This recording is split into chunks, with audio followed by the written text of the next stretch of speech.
আসসালামু আলাইকুম। সবাইকে আবারও শুভেচ্ছা জানিয়ে আজকের আরেকটা ক্লাস শুরু করতে যাচ্ছি। আজ আমাদের ক্লাসের বিষয় হচ্ছে দাদির সিভি। কি ভাবছেন, দাদি চাকরি করবে সেই সিভি? না, এখানে দাদির সিভি বলতে আমরা যখন কোনো ইংলিশে ওয়ার্ড পড়ি তখন কোথায় দি ব্যবহার করতে হবে আর কোথায় দা ব্যবহার করতে হবে সেটা নিয়ে আমরা কনফিউশনে ভুগি। সেই কনফিউশন দূর করার জন্যই আজকের এই ক্লাস। তাই আজকের ক্লাসে নাম দেওয়া হয়েছে দাদির সিভি। চলুন আমরা ক্লাসটা দেখি। প্রথমে আমরা উপরে লিখে রাখছি, দেখুন, দাদির সিভি। তো বিষয়টা যে দাদির সিভি, এখানে বলছে দা হচ্ছে কনসোনেন্ট অ্যান্ড দি হচ্ছে ভাওয়েল। তার মানে হচ্ছে যখন আমরা কোনো ওয়ার্ড উচ্চারণ করতে যাব তখন সেটা আগে দেখতে হবে যে ওয়ার্ডের প্রথমে সেটা কি কনসোনেন্ট ওয়ার্ড আছে নাকি ভাওয়েল ওয়ার্ড আছে। আচ্ছা, আমরা যখন কোনো ওয়ার্ড উচ্চারণ করতে যাব তার আগে দেখব আমাদের লেটারটা কি আছে, লেটারটা কি কনসোনেন্টে নাকি ভাওয়েলে। আমরা জানি আমাদের যে টোটাল 26টা লেটার আছে তার মধ্যে থেকে 5টা আছে ভাওয়েল এবং বাকি 21টা আছে কনসোনেন্ট। তাই ওয়ার্ড উচ্চারণের ক্ষেত্রে দেখতে হবে সেটা ভাওয়েল নাকি কনসোনেন্ট।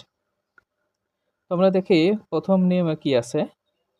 প্রথম নিয়মে লেখা আছে যে দা দা এর পর যদি কনসোনেন্ট সাউন্ড থাকে তাহলে দা হয়। আবার দেখুন, দা এর পরে যদি কনসোনেন্ট সাউন্ড থাকে তাহলে সেটা দা উচ্চারিত হয়। যেমন দা table, the San, the fan.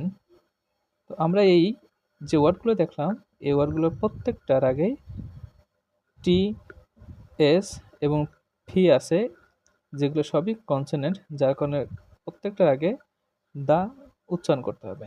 The table, the sun and the fan. আমরা 2 নম্বরে চলে আসি। 2 নম্বরে এখানে বলা হচ্ছে দি এর পরে ভাওয়েল সাউন্ড থাকলে তার উচ্চারণ দি হবে। অর্থাৎ আমরা যে ওয়ার্ডটা দেখি এই ওয়ার্ডের প্রথম লেটারটা যদি ভাওয়েল হয় তাহলে তার উচ্চারণ দি করতে হবে। যেমন the elephant, the egg and the ornament. তো আমরা দেখতে পেলাম এখানে যে 3টা ওয়ার্ড আছে এই 3টা ওয়ার্ডের প্রত্যেকটার আগেই ভাওয়েল ব্যবহার করা হয়েছে, যার কারণে এগুলো উচ্চারণ করার আগে অবশ্যই দি বলতে হবে। যেমন the elephant, the egg and the ornament.